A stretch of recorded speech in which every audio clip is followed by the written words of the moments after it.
भागवत महापुराण की जय। कृष्ण कन्हैया लाल की जय। राधा रानी की जय। आज मैं आपको सुनाऊंगी 18वां अध्याय स्कंदवन। राजा परीक्षित द्वारा महर्षि शमी के गले में मृत सांप डालना और ऋषि बालक द्वारा राजा को शाप। सूत जी ने कहा, भगवान श्री कृष्ण की कृपा से पृथ्वी पर जब तक अभिमन्यु पुत्र महाराज परीक्षित ने राज्य किया, तब तक उनके साम्राज्य की चारों सीमाओं से बाहर रहते हुए भी कलयुग का साहस परीक्षित के राज्य में प्रवेश करने का नहीं हुआ। जिस दिन इस पृथ्वी से श्री कृष्ण का वर्चस्व समाप्त हुआ, उसी दिन से पृथ्वी पर अधर्म का मूल कलयुग आ गया था। सम्राट परीक्षित जानते थे कि पुण्य कर्मों का श्रेष्ठ फल संकल्प मात्र से ही प्राप्त हो जाता है, परंतु शरीर से पाप कर्म करने पर उसका दुष्ट प्रभाव अवश्य प्राप्त होता है। ये कलयुग शूरवीर धर्मज्ञ लोगों के सामने बड़ा कायर व बड़ा डरपोक है, किंतु प्रमादी और दुष्ट प्रवृत्तियों में लिप्त रहने वालों को ये पल भर में ही दबोच लेता है। वहां उपस्थित ऋषियों ने सूत जी से कहा, हे सूत जी, आप मृत्यु के मुख में पड़े हुए लोगों को भगवान श्री कृष्ण की लीलाओं का श्रवण करने के लिए कहते हैं। यज्ञ करते करते हमारे शरीर यज्ञ के धुएं से धूमिल हो गए हैं, फिर भी हमारे इस कर्म से हमें भगवान श्री कृष्ण का सानिध्य प्राप्त हो जाएगा, अथवा हमें कोई मुक्ति का मार्ग दिखाई देगा। इसकी कोई भी संभावना हमें दिखाई नहीं पड़ रही है, जबकि भगवान श्री कृष्ण की भक्ति से प्रेमी भक्तों को पल मात्र में ही मुक्ति प्राप्त हो जाती है। हे सूत जी, समस्त प्रकृत गुणों से युक्त आदि स्वरूप भगवान के अनंत कल्याणकारी गुणों से पार तो ब्रह्मा और शिव जैसे योगेश्वर भी नहीं जा पाते हैं। आपने तो अपने जीवन का लक्ष्य ध्रुव तारे की भांति श्री कृष्ण को ही माना है, इसीलिए आप सत्पुरुषों के एकमात्र आश्रय भगवान श्री कृष्ण के उदार और विशुद्ध चरित्र का श्रवण हम श्रद्धालुओं को कराइए। हमें बताइए कि महाराज परीक्षित ने श्री सुखदेव जी से मोक्षदाता भगवान श्री कृष्ण का चरित्र किस प्रकार सुना। ये सारसमय मधुर लीला वर्णन सुनकर आत्मा को बड़ा सुख मिलता है और जीवन श्री कृष्ण के चरण कमलों में प्रेमा भक्ति द्वारा अर्पित हो जाता है।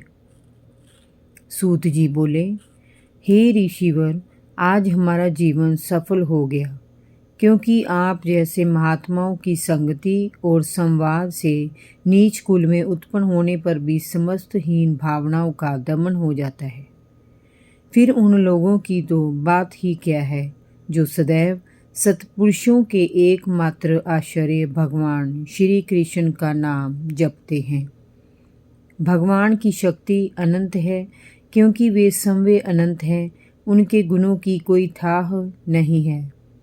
ब्रह्मा जी ने भगवान श्री हरि के चरणों का प्रक्षालन करने के लिए जो जल समर्पित किया था, वही जल उनके चरणों के नखों से निकलकर स्वर्ग और भूमंडल में गंगा की पावन धारा के रूप में परिवाहित हुआ।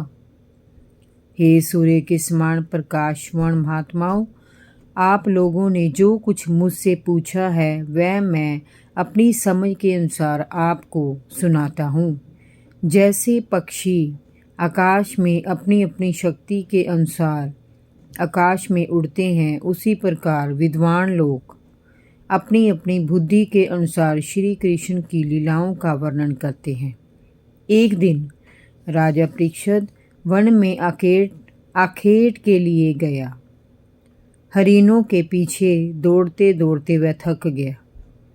उसे बहुत जोर से भूख प्यास सताने लगी। जब उसे कोई जलाशय दिखाई नहीं दिया तो वह वन में एक ऋषि के आश्रम को देखकर उसमें प्रवेश कर गया। वहाँ उसने देखा कि शमीक मुनि शांत भाव से आंखें बंद किए समाधि में लीन है। मुनि का शरीर कृष्ण मर्ग के चरम से ढका था और उनकी जटाएं चारों ओर बिखरी हुई थी। चेहरे पर निर्विकार भाव था, जैसे जागृत, स्वप्न और सुषुप्ति तीनों अवस्थाओं से वे तटस्थ थे। राजा को वहाँ ना तो कोई बैठने का स्थान ही दिखाई दिया, ना जल का कोई पात्र। प्यास के मारे उसका बुरा हाल हो रहा था। ऋषि को भी उसकी उपस्थिति का भान नहीं हुआ। राजा को अपने अपमान का बोध हुआ। इससे उसे क्रोध आ गया। वह वहां से लौट पड़ा। पास में ही एक मरा हुआ सांप पड़ा था। राजा ने धनुष की नोक से उसे उठाया और उसे ऋषि शमीक के गले में डाल दिया। ऋषि तब भी उसी भांति बैठे रहे। तभी ऋषि का पुत्र श्रृंगी अपने मित्रों के साथ खेलता हुआ वहां आया। उसने अपने पिता के गले में राजा को सांप डालते देख लिया था। पास आकर वह राजा से बोला, हे राजन, आप ब्राह्मणों के दास हैं। ब्राह्मणों ने क्षत्रियों को अपना रक्षक बनाया है, ना कि उन्हें घर में घुसकर अपने स्वामी का अपमान करने के लिए। अब आप मेरा तपोबल देखिए, मुझे मात्र बालक मत समझिए। आपने मेरे पिता का अपमान किया है। मैं आपको शाप देता हूँ कि आज से 7वें दिन मेरी प्रेरणा से तक्षक सर्प आपको डस लेगा। राजा ने बालक की बात पर ध्यान नहीं दिया और अपने राजमहल वापस आ गया। बालक श्रृंगी ने अपने पिता के गले से सांप को निकालकर दूर फेंक दिया और रोने लगा। अपने पुत्र के रोने की आवाज से शमीक मुनि की समाधि टूटी तो उन्होंने उससे रोने का कारण पूछा।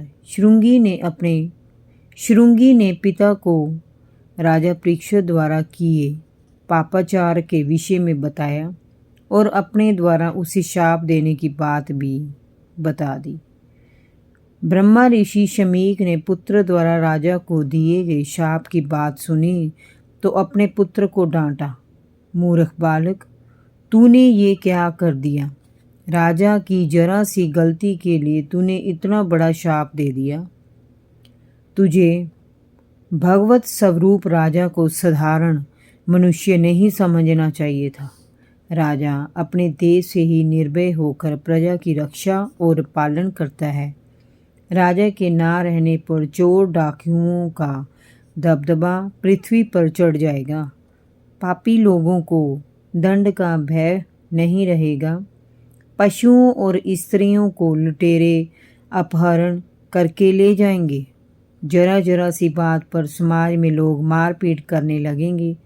जो शक्तिशाली होंगे वे निर्धनों और दलितों पर अत्याचार करने लगेंगे।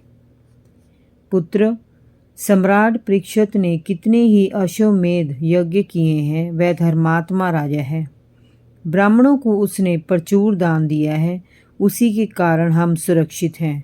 मुझे तो दुख है कि वह भूखा प्यासा मेरे पास आया, किंतु समाधि सत होने के कारण मैं उसकी कुछ भी सेवा नहीं कर पाया। ऊपर से तूने उसे शाप दे दिया। वे शाप के योग्य कदापि नहीं थे। तूने नासमझी में घोर पाप कर दिया है। भगवान ही तुझे क्षमा करेंगे। महामुनि अपने पुत्र के द्वारा किए गए इस अपराध पर बहुत दुखी हो उठे और सोचने लगे कि इस अपराध का प्रायश्चित कैसे किया जाए। राजा परीक्षित ने उनका जो अपमान किया था उस पर तो उनका ध्यान ही नहीं था। वास्तव में महात्माओं का स्वभाव ही ऐसा होता है कि संसार में जब दूसरे लोग उनका बुरा कर बैठते हैं तब वे प्राय ना तो दुखी होते हैं और ना हर्षित ही होते हैं। वे सुख दुख में समदर्शी बने रहते हैं। उनका चित्त गुण अवगुणों से परे होता है। जय जय श्री राधे। भागवत महापुराण की जय। कृष्ण कन्हैया लाल की जय। मुरली वाले की जय।